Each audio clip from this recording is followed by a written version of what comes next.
ballot issue 2A is really a pretty simple proposition. And the decision the voters have to make is, do you want to continue to receive your electricity from an investor-owned utility that's located out of state in South Dakota, or would you prefer to have a municipally owned utility? Here, the Board of Waterworks would be our municipal utility. And when I was elected mayor, I hadn't made up my mind about this and spent the last year trying to make a deal with Black Hills Energy that would make this unnecessary. And they absolutely refused to lower the rates that we're paying for electricity, which are the highest electric rates on the Front Range in Colorado. And that's important because it's the Front Range that we compete with for economic development prospects and jobs. So they refused to do that. And I concluded that it was going to be in the best long-term interest of the community to establish a public power system. I felt there was no better way to do it than under the auspices of the independently elected Board of Waterworks, which the voters get to elect and control rather than a board of directors in South Dakota or the Public Utilities Commission in Denver. I felt that was the way to go. So I think 2A does that. It gets us started. It will be an expensive process, a complicated process, but it's certainly something that we can do. It's not risky by any stretch of the imagination, in my judgment. My name is Chris Nicoll, and it's an honor to be here tonight. Thank you for hosting this forum.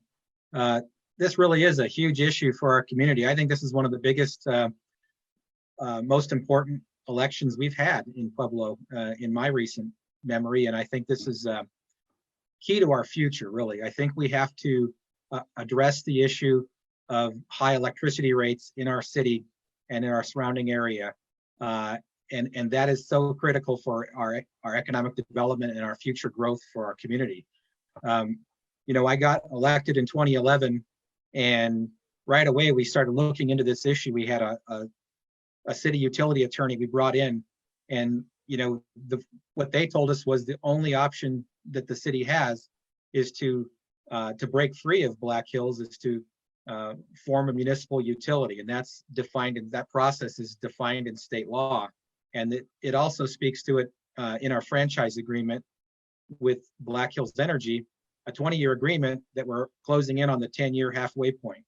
And so the franchise allows us to off-ramp halfway through should the citizens decide that they're dissatisfied with the way things are going with Black Hills.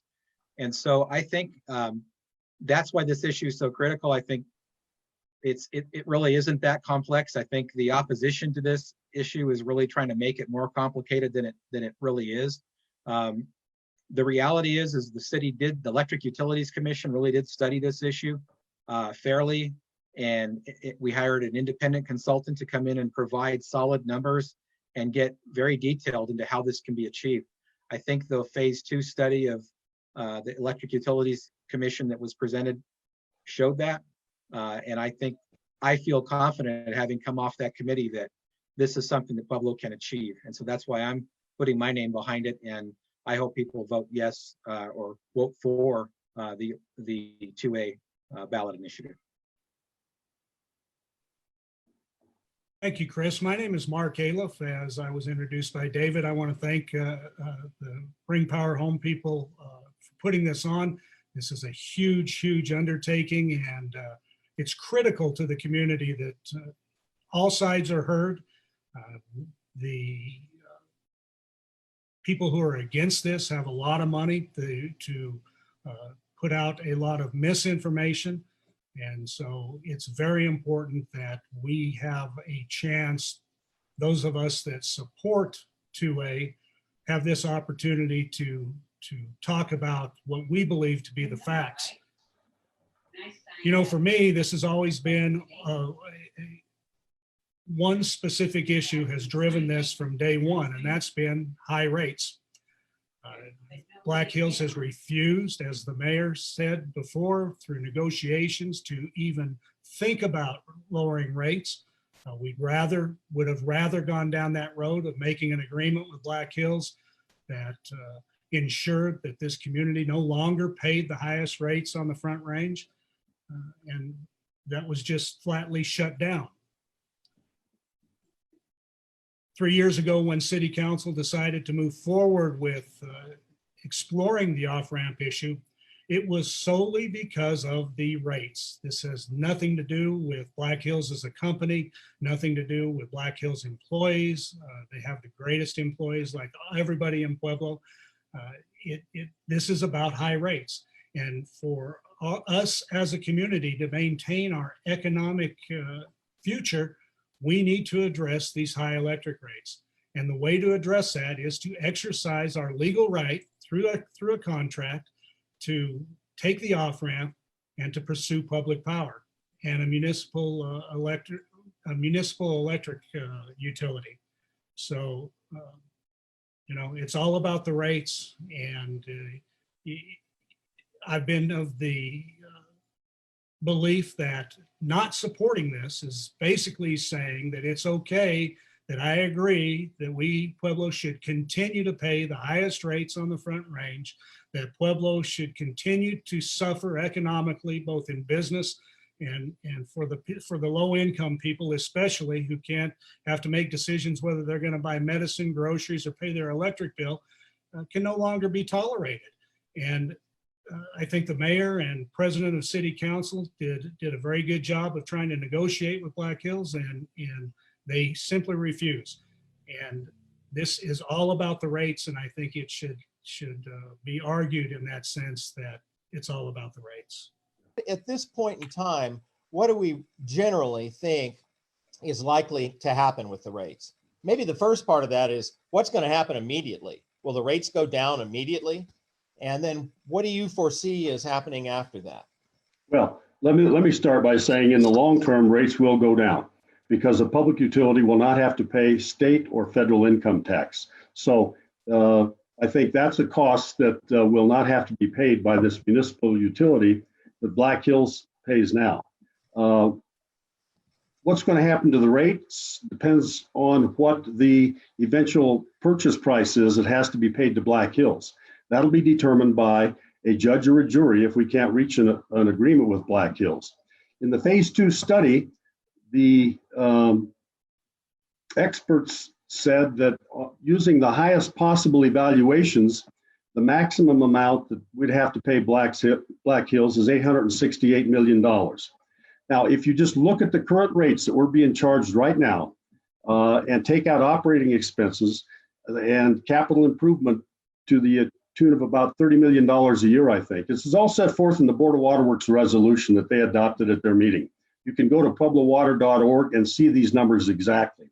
If you do that, there's enough excess capacity in the rates we're currently paying to retire $900 to $1 billion worth of debt. So to the extent that we end up paying less than what our experts said was the maximum value using the highest appraisal method that is known to appraisers, if we end up paying less than that, there's a chance the rates can come down. But I think we've been pretty honest with people that that's not going to happen immediately. But it indisputably and undoubtedly will happen over the long run. Our rates will be lower with a municipal utility than with an investor-owned utility. And you don't have to look any further than how the Board of Waterworks is operated now. We have the best municipal water supply in the state of Colorado and the lowest water prices on the Front Range. There's no reason at all why we can't do that with electricity. Yeah, I'll just jump in and add that, the study really defined at a pretty granular level when it looked at this. And so I would encourage people to go out to the city's website as well and look at both the phase 1 and the phase 2 are out there. And I think that's a good place for citizens to start to educate themselves. Take a look at that, and then also look at the water board site and the information they have. But I believe that this is possible. I think the rates will come down, and I think it's a matter of how we decide to go after the debt up front that has to be paid off to as far as the acquisition and the costs. It's a matter of whether you want to pay it more up front, just like you would a home mortgage, or spread that out and make it a lower payment. People would pay into that pot by a smaller amount and pay it off over a longer period of time. I think we have options there, but overall, I agree with the mayor that it will lower our costs for everyday citizens and our businesses that have been suffering for the last 10 years. David, I'd like to add that it is guaranteed that if Black Hills remains the provider for our electric service, that our rates will go up. I mean, that's been the history of Black Hills since they've been here. There's no reason to believe that that's going to change for any reason. But should we vote no on 2A, it's guaranteed that our rates will continue to go up. I would take exception to what the mayor and the Board of Water Works says, that rates are going to probably not go down for the first couple years or so many years or whatever. The whole process that we've been through is that we don't know anything about municipalizing as a city government. We hired experts to tell us, is this feasible? What are we looking at? What are the long-term and short-term projections based upon legitimate, sound-based numbers? And those numbers show that if we municipalize, our rates will go down. They'll go down, in my opinion, based upon the expert opinion, they'll go down quickly. And for goodness sakes, over the long term, generations of people, our children's children's children, will reap the benefits like we can't even imagine. So for me, it's a no-brainer. You vote no, you guarantee you're going to have higher rates. You vote yes, the experts who we have to rely on say that we're going to lower our rates. I'm betting on the experts that know what they're saying. And the main reason that I say that is that I sat in the Electric Utility Commission meetings and the City Council meetings with those experts, with the EES consultants, and they, without any hesitation, said to me that the numbers that they presented were conservative numbers without taking out fuel charges and all these other extras that Black Hills collects. And they still showed that the rates went down. There's no reason to believe, based on expert testimony that came before City Council and the Electric Utility Commission, that rates will not go down once municipalization takes place. And they will go down substantially over the term, over 10 years, 15 years, 20 years, once the assets have been paid for and move forward. So I'm not as conservative as the mayor and the Board of Water Works in their projections. I understand why they don't want to say up front that there's going to be these rates. But if you look at the expert testimony, there will be rate reductions. And the experts did say that, and I'm reluctant to do what Black Hills has done, is just throw anything out there and hope it sticks. But I agree with you, Mark. I think that there's a realistic possibility that the rates will go down. There's clearly no possibility the rates are going to go down with Black Hills. And I'd just sort of like to address this government takeover thing. This is not a government takeover. For my friends in the real estate business who sometimes have a difficult time understanding what's happening here, this is like in a real estate deal. If you're leasing with an option to purchase, that's exactly what we're doing here. We're exercising our option to purchase the assets of Black Hills Energy. Nothing more than that. It's guaranteed to us by the Colorado statutes and the Colorado Constitution. So to say this is a government takeover is incorrect.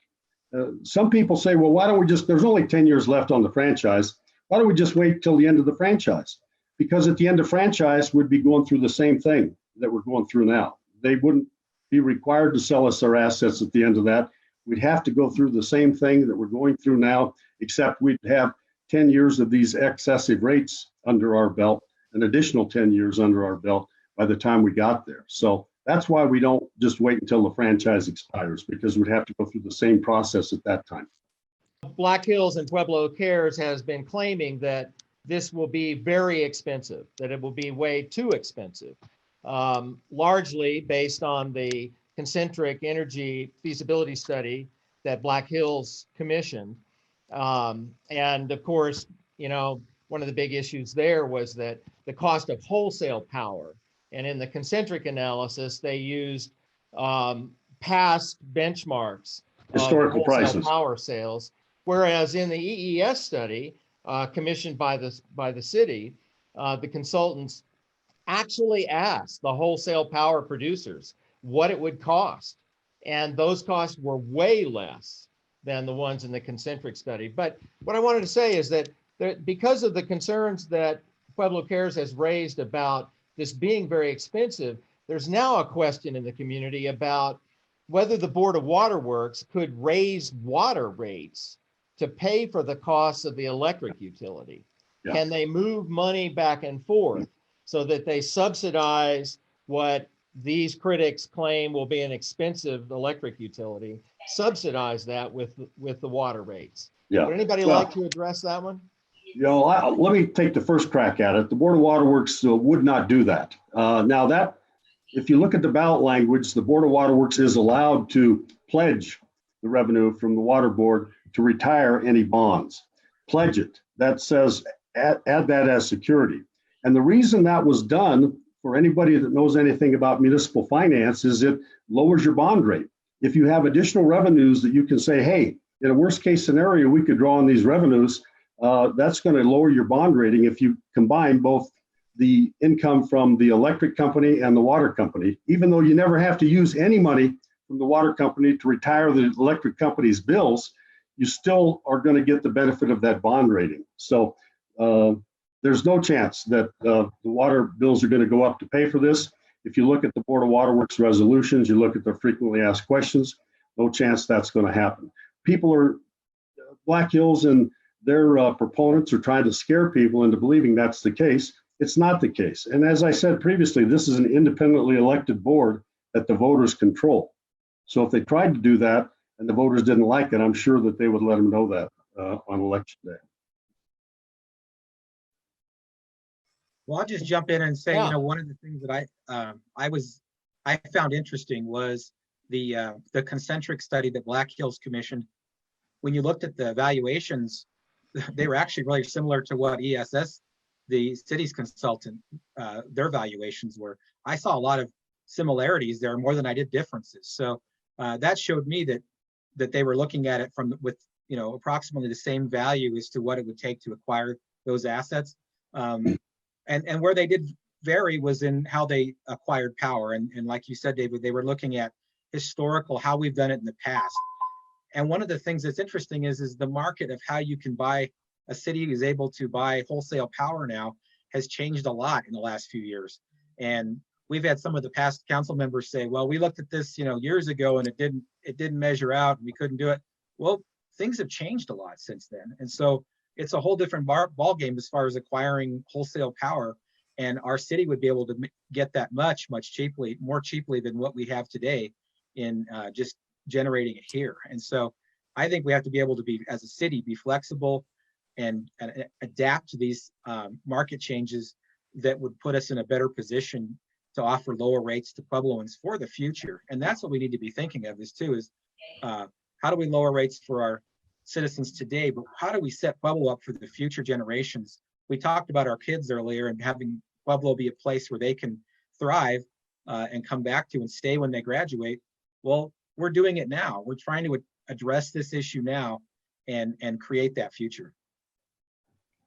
The big difference, in my opinion, is that a municipal utility, as Chris mentioned, is in the position to always react to the market changes and to make immediate changes that affect rates. An investor-owned utility just does not have that mindset. Their position is if they save money, they save money as a corporation that goes back as profit. Whereas a municipal utility, when you save money, it goes directly to the ratepayers. Just the model between an investor-owned utility and a municipal utility are so favorable to the community, to the business, to businesses, residents. Everybody is just in a lot better position with a municipal utility than with an investor-owned utility. How are you all responding to the claim that by voting yes for 2A, that Pueblo citizens are giving the Board of Waterworks a blank check. We see this image all over town now.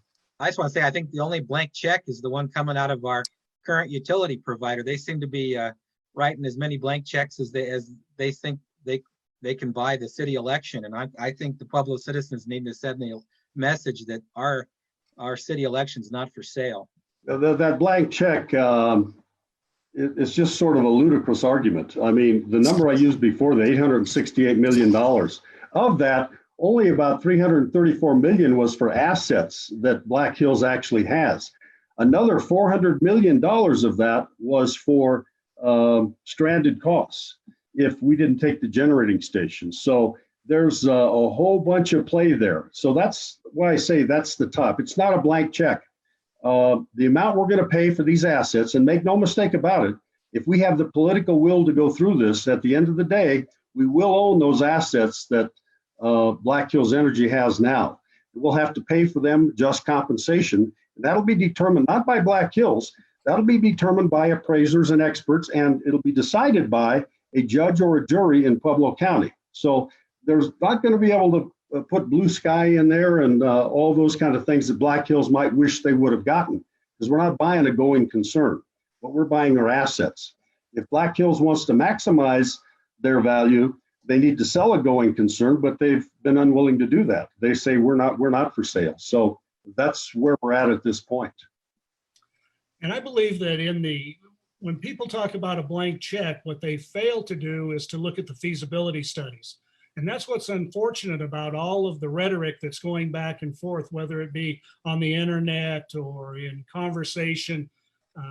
Again, this scare tactic that there's a blank check and it's going to ruin us if we spend that much money, or whatever those arguments are. The feasibility study clearly set out costs on municipalization, whether we do the Pueblo only option, whether we do the Pueblo County option, or whether we do the system-wide option. Those numbers were spelled out completely. The Board of Waterworks, governed by a board, an elected board, would never, ever commit political suicide by going out and saying, we're going to spend $2 billion on something that's worth 800 million, or we're going to spend 800 million on something that's worth 400 million. That would never happen. Right. That's why it's just ludicrous to imagine that there's a blank check out there when numbers have always been discussed from day one. When we got the feasibility studies back, the numbers have been discussed, the numbers have been agreed upon, and if they can't be met, then it's not going to work out. So, right. But this idea that there's a blank check, I think that's being promulgated by people who wanted to repeat the mistakes that Boulder made. When Boulder started this, they put numbers on the ballot so that you can spend an amount not to exceed such and such. And I refuse to do that, because that just gives Black Hills a number to shoot for. That's a target that they aim at. And once they make you spend that, then you have to stop and you have to go back to the voters. As a result of that, Boulder has had 5 municipal elections on this. So we're trying to avoid those kind of mistakes. We're not giving them, the water board, a blank check. We're putting this decision in the hands of business people who are elected by the people to make a rational judgment that's in the best interest of the community. And as Mark said, they're not going to go out and commit political suicide by spending 2 or 3 times what the assets are worth. How will Proposition 2A improve our local economy? What are the concrete benefits that we can expect to see? And maybe in this part of the conversation, why don't we talk about what are the impacts that our local businesses have experienced with Black Hills, and how would those be mitigated by the transition to a public power utility? I'd like to jump in and say one thing that has been on my mind for a little while on that specific issue. Take, for instance, just recently in Colorado Springs, Amazon has announced that they're going to build a distribution center and create 1,000 jobs. I don't know that It's my understanding Amazon didn't consider Pueblo, and that's not what my argument is. What my argument is when you have a company of that size that creates 1,000 jobs and they consider Pueblo, and let's just take Colorado Springs as the competition for Pueblo. And if those commercial rates in Colorado Springs for electricity are 45% less than Pueblo commercial electric rates, even if they're 30% or 20%, I mean, let's cut what the real number is in half and say it's only 22.5%. Can you imagine the amount of money, the difference that makes in a company like Amazon coming to Pueblo, Colorado, or going to Colorado Springs? Pueblo would be eliminated immediately because of their high electricity costs. And it happens time and time and time again. Companies look into Pueblo, Colorado as a place to bring their business and to hire people and to create jobs in our community. And they say no when it comes to our high commercial electric rates. It's just stifling to economic development, and it's stifling to our economy to pay these high rates. I don't know what the number is, but it's unimaginable how high those costs are to a company that size to pay those kind of rates 45 miles away. That's just, it's just mind blowing. So not to mention, you take the school district, Parkview Hospital. Can you imagine the electric rates that they pay right now? Should 2A pass, the savings that get passed on to those institutions. District 60, how many more teachers can they hire? How many more books can they buy? How many more lunches can they give? All based upon the outrageous power rates that they're paying now. I believe that it's big enough to support 2A and to set us on an economic path of success in our future. Yeah, and if they don't have those excessive power rates, I mean, they can give their employees more money. I mean, you know, if they can cut that expense there, it's available to pay their employees more. And in this community, we always complain about Puebloans being poorly paid and those kind of things. That's one of the reasons why, is because of those high energy costs.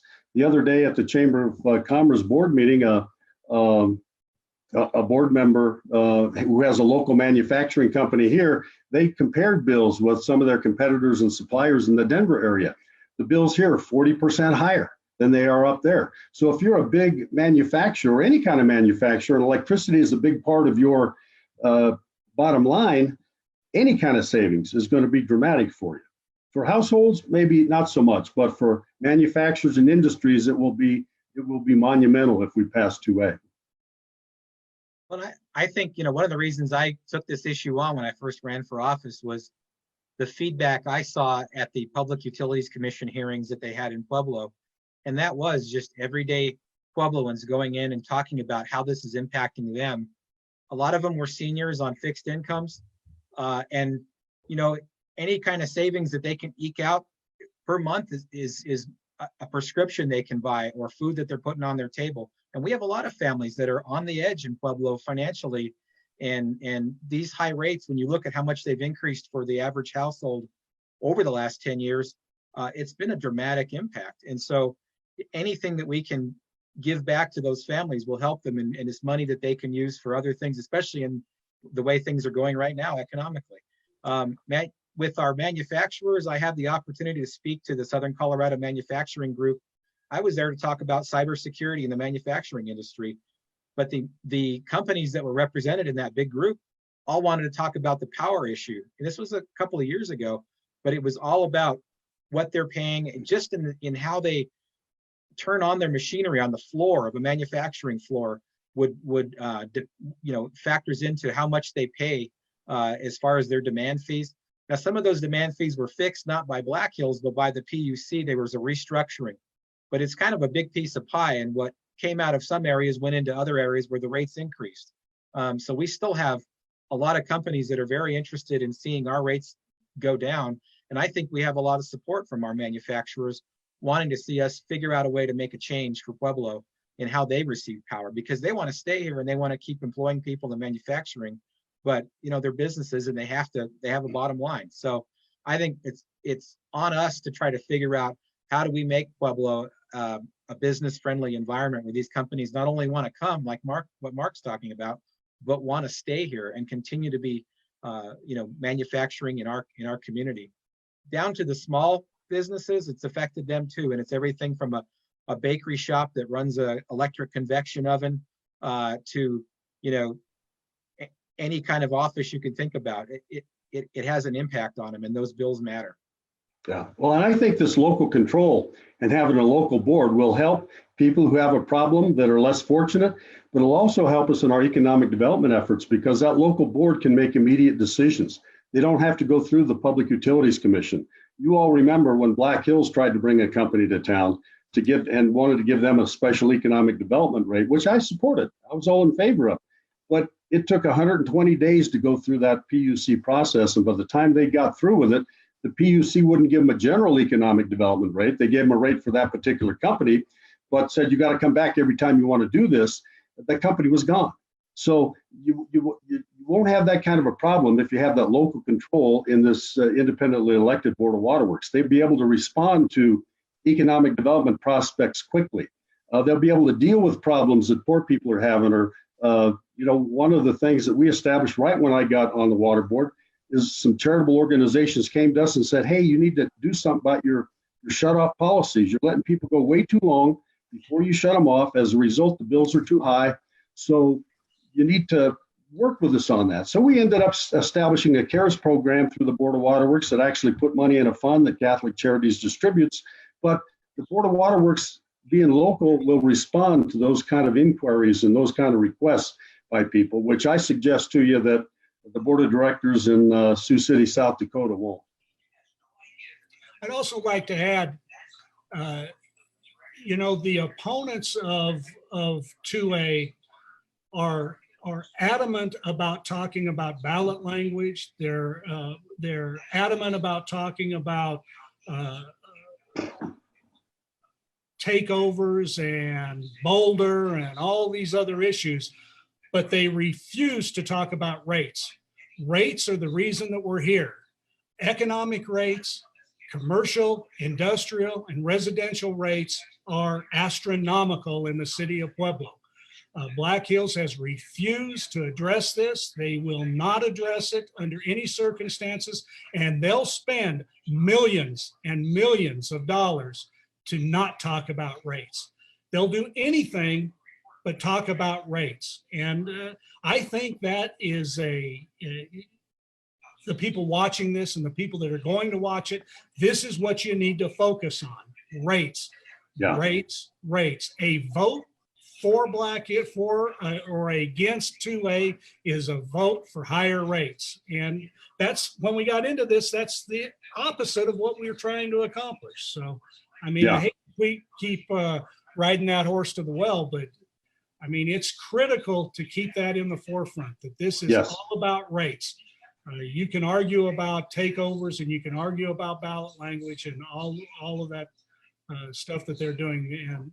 Well, I find it a little bit interesting that we haven't heard anything from Black Hills Energy in this, in terms of being wanting to participate in community forums or anything like that. They've set up their fund and, they've got their paid professional people out of Denver and Colorado Springs that are running this campaign for them. But in terms of getting out in the community and actually talking, they've just sort of been absent. Are there some more direct economic benefits that immediate and direct that might be worth mentioning or discussing in terms of jobs for the new utility, or the redirection of money that currently goes to shareholder profits and rate of return, or overhead? Are there some efficiencies in the new utility that will make it possible for those lower rates to eventually come around and be immediate benefits to the community?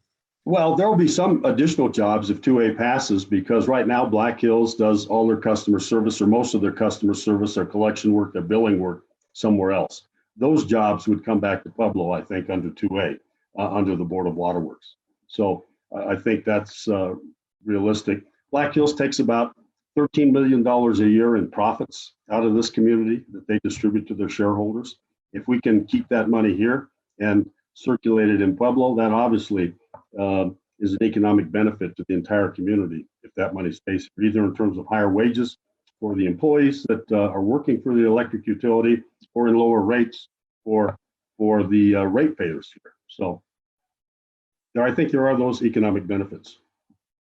I think the mayor's plan to kind of pull this in with the Board of Waterworks was a good idea from the perspective of they already have the infrastructure in place to bill, and they already have a professional director we worked with him on the Electric Utilities Commission, so I got to know Seth, and I had a lot of faith in him, and his knowledge is he's a extremely smart guy and knows a lot about all these utility questions that have come up in this discussion.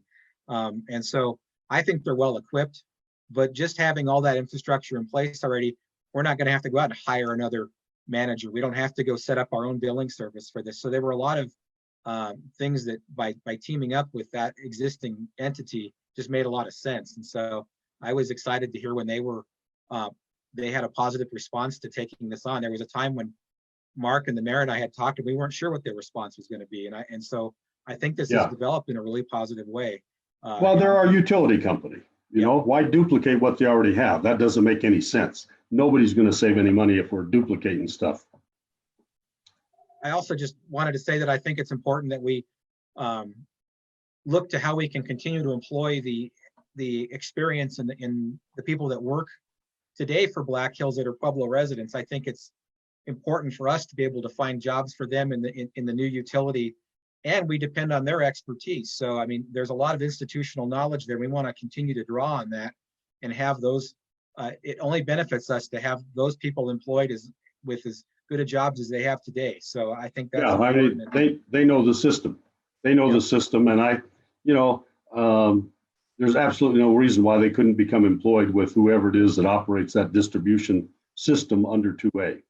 San Isabel, if they're selected, and they haven't been selected yet, but if they were selected to manage that, they've already said everybody that works for Black Hills that wants to work for San Isabel will have a job. So, it's of course difficult to make projections about this kind of stuff, but would you offer any kind of comment about union contracts and, the presence of unions? Well, the San Isabel Electric's union is the same union that has Black Hills at the current time, IBEW, whatever the locals are. So it's the same local union. Board of Waterworks is a union shop.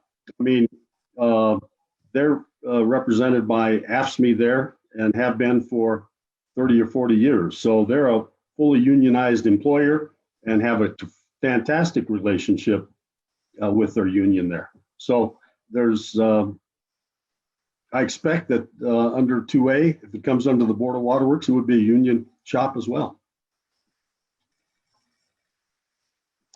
What about reliability? What do you, should our citizens and ratepayers worry about reliability of electric service during the transition time between Black Hills and the new utility? And what can we expect about, Black Hills has a good reliability rate, and what can we expect about that rate in the future?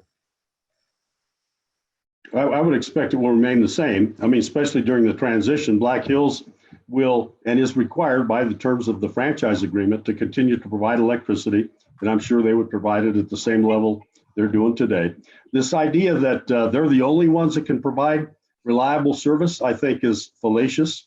I mean, 75% of the geographical area of Colorado is served by public-owned utilities. But when I go to Durango, I don't have to take candles with me. When I flip the switch, the light comes on. And the same thing will happen here under public and municipal utility.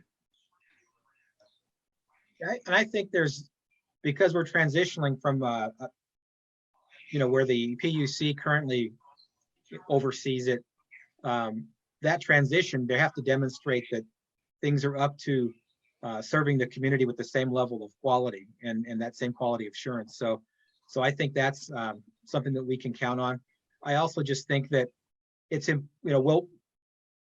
part of this process is giving this contract out to an operator, somebody that's experienced in running power. And like the mayor says, we don't know who that's going to be. That has to be put out to bid. But even if it is a company like San Isabel, they've got a ton of experience, and they'll be the ones out there climbing the poles, or it'll be a company of that stature. So I'm confident the city will put that contract out to somebody that has years of experience and will be able to run it just fine. Yeah. So I don't have a lot of worry about that. Nationally, David, it's of note that customers of public power utilities experience 13% less outage time a year than investor-owned utilities. So, in Colorado, that seems to run true. Nationally, it runs true. So the concerns about reliability are really unfounded based upon the experiences of other municipal electric utilities across the country. They seem to do a better job in reliability than the investor-owned utilities.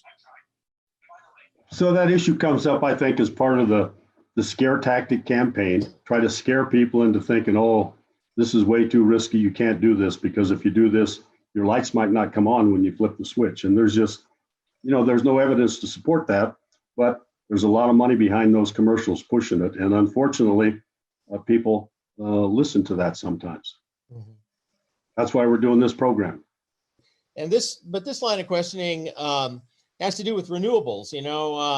We have this commitment, this community commitment to 100% renewable energy by 2035. And I believe that most of us take that pretty seriously at this point, believe that it's real and it's something we truly are committed to. And Black Hills has stepped forward with its Renewable Advantage proposal. And if they were to complete that initiative the way they have proposed it, they would be 65% renewable energy on the system, I think by 2024, if I remember the date right. It's fairly fast. What's your prognosis for the opportunity to up our game in the renewables market with the public power utility when the price is right and when the technology is appropriate? What do you believe is possible there, and what do you expect to happen? I'd just like to say one thing before you go to the mayor on this, and Chris, is that in the feasibility study, the second phase of the feasibility study, the rate reductions that we saw in that study were based on purchases of 70% renewables. So immediately through municipalization, based on the scenario, based on the phase 2 study, the city would be at 70% almost immediately. Yeah. When are we going to listen to the experts again? Yeah. And I'll just point out that Black Hills, I think they came up with this program of these renewables last November or December. They're still awaiting approval from the Public Utilities Commission to proceed with that, because that's excess power that they don't need. But they've seen the light, I think, from the phase 2 feasibility study, that the price of renewable energy is so dramatically less than what they're charging or what we're paying for it here in Pueblo, that they decided, well, we can pass some of those crumbs along to the citizens of Pueblo. If we get this renewable energy, it'll cost us less, we'll pass that through, but we'll still have that high rate that we've maintained. So I think that municipalization will allow us to arrive at more renewable energy quicker, because we have that local board, we have that local control. I think what we're waiting for really is some battery storage technology to sort of catch up with things so that you can store energy there. And what I want to say about 2A is that no decisions have been made about how much of the system to acquire or what assets of Black Hills to acquire. That all remains to be determined by the Board of Waterworks, depending on what makes the most business sense for this community as we move through this process. So it might be, instead of paying $446 million in stranded costs for the Pueblo Airport generating station, that we give them another couple $100 million and take the generating station and we sell that power. I mean, it doesn't make any sense to me to pay that much money for nothing. And when you look at it, Black Hills physical assets in their entire distribution system is about 334 million. They've got $350 million worth of debt on that distribution system that we're paying for today. We're paying that debt for them today, $350 million worth of debt at a higher interest rate than what a municipal utility would have to pay. So when people say there's not enough money or it can't be done or it's too expensive, it's not any more expensive than what we're doing today. But at the end of the day, we own the system. We quit renting. We're not sharecroppers anymore. We own the land. Well, David, for me, the thing that is important as far as it's flexibility. You know, it's the ability for our utility to decide where it's going to purchase power from. And if we want to, you know, up the ante and get more from renewable sources, we have the choice and we can do that. And we can plan for that in our purchase strategies that we make. Whereas right now it's all up to Black Hills and they're kind of doing it the way they want it. They're trying to meet their state standards and this and that. But this would allow us the flexibility to decide we want to, you know, go after that goal, you know, and go after sources that are renewable sources. And so I think that it just gives us more flexibility. Yeah, one of the problems is they entered into a sweetheart deal with one of their sister companies to buy power until 2031 from the Pueblo Airport generating station. And the price they agreed to pay their partner there is way more than you can get power for now. But we're sort of stuck with that according to Black Hills. So that's why I think this is the time for us to break away and say, no, let's do this on ourselves. And I hope people will support two-way because it makes sense. I'd like to just give you a chance to see if there's anything else that we haven't touched on, any other ideas about public power that you're excited about that you want to make sure that that the citizens understand and that we haven't discussed in the topics that we've gone through so far. And then that'll be kind of our closing. So Mr. Aliff, would you like to kick us off? Yeah, thanks, Dave. For me, as I've said throughout this presentation, it's always been about rates. It's been about the economic future of our community, our economic viability, and being able to survive as a community and be competitive with the rest of the Front Range. It's possible. It can happen and it will happen. That's why I'm supporting two-way. It's just unfathomable to me to continue on this path of self-destruction when it comes to electric rates. It makes no sense. It makes zero sense for anyone in the community to believe that staying with high rates and giving up control of our economic future to an electric utility is okay. It's just not something that we as a community can sustain. So I want to make sure that we keep the conversation on rates, on the fact that a vote for not municipalizing is just a vote to continue rate increases and to give up our right to our economic future when it comes to electric power. And I think that's too big a price to pay for this community. And I think that it's our time. As I've said from the very beginning, is that this is the biggest decision we'll make as a community in the next 100 years. And to let this pass by again, as it did 10 years ago and years before that, we can't let that happen. As most people know in this group, and hopefully most people watching, 10 years ago, the city council had an opportunity to buy to buy the electric utility and to move forward. Had that happened at this time, right now, this wouldn't even be a discussion. We would be thriving as an economy. We would have businesses out at the airport. We would have businesses that are happy, and we would have residents that aren't deciding whether to buy medicine or groceries or pay their electric bill. Why wait another 10 years and pay more money than we can pay now. And I'm sure this was the same argument many councilmen and people, leaders in the community made 10 years ago, but it fell on deaf ears and didn't happen. It's our chance. It's our chance as a community to say enough is enough. We've tried this for 20, 30, 40 years and it's not working. We need to change. Well, I think we have to address, there's certain issues in our community that we're trying to tackle, and we know what they are. We're trying to make our schools better and our education. And I think we're on track with that. I think it's, what happened with this COVID thing is definitely been a setback for our students, but we're going to recover from that. But I think we're trying to address those issues. We're trying to address public safety. The citizens, expanded the number of officers that we have in our police force. They've really invested in public safety in this community.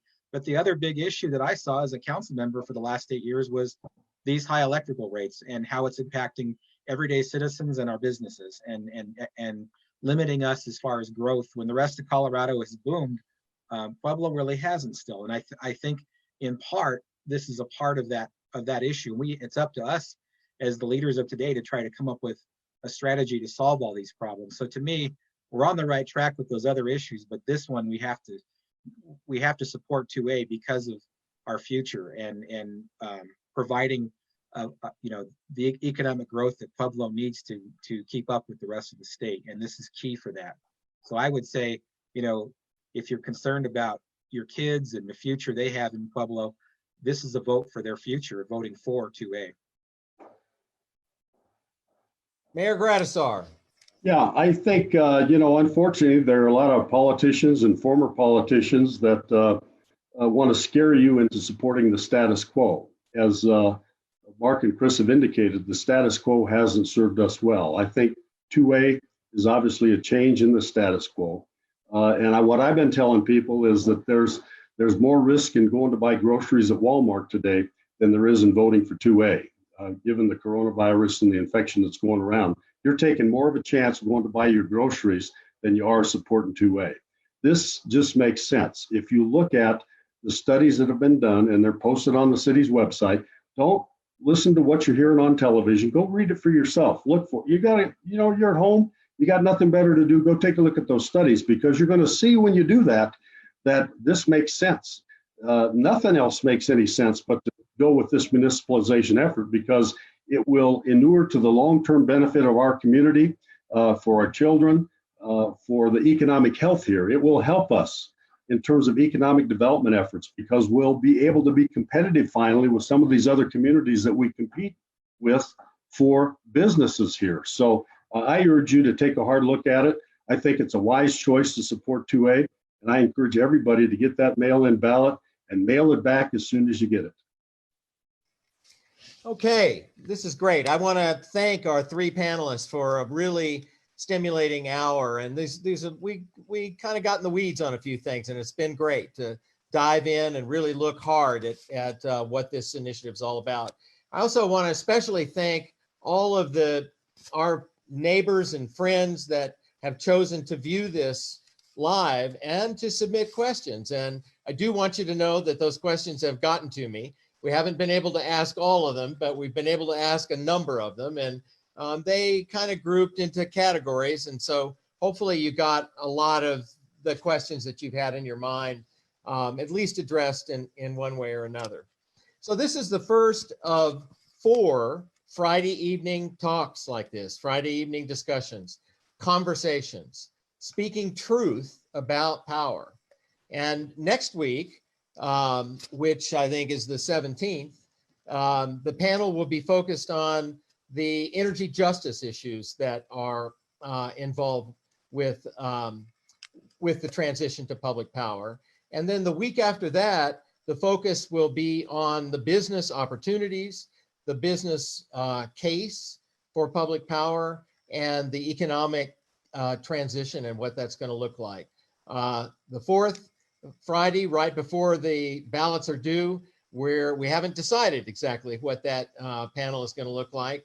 So if you've got some ideas, you can send them in through the website and through the Facebook page. And I also want you to know that We're recording this session and all of the sessions, and they'll all be available to watch through the Bring Power Home 2020 Facebook page. So please share that information with friends and neighbors, and let's give everybody a chance to see the best thinking that our community leaders bring forward on this issue. So thanks again, everyone, for watching and participating. And it's been a really good hour, and we will see you next week. Same. Mark, Chris, good to see you guys. Good to see See you later, David. Thank you. Okay. Thank you all again. Happy Easter, everybody. Happy Easter.